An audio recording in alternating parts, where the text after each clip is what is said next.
Hi friend, मेरे YouTube channel में आप सभी का स्वागत है।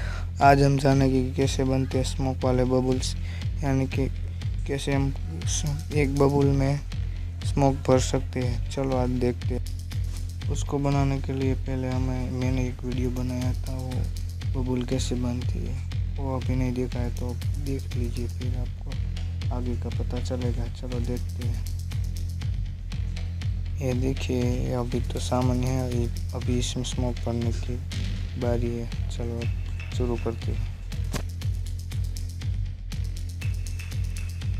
ये देखिए, इसमें अब स्मोक भर रहा है, धुआं है।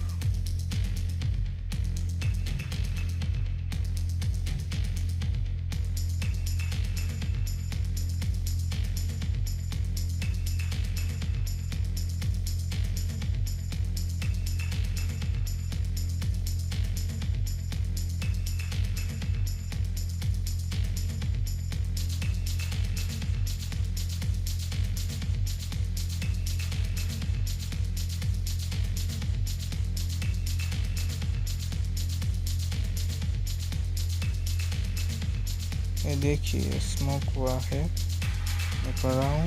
स्मोक हुआ बनाने के लिए तो आप घर पे ट्राई मत करना, पर इसमें एक सिगरेट चाहिए और सिगरेट का धुआं अपने मुंह में रख लीजिए। फिर बबुल में उसको जो नली जो भी आप लिए उसमें हवा से फूके, जो हुआ होगा वो सभी बबुल में आ जाएगा। इस तरह बनते हैं बबुल के स्मोक वाले बबुल।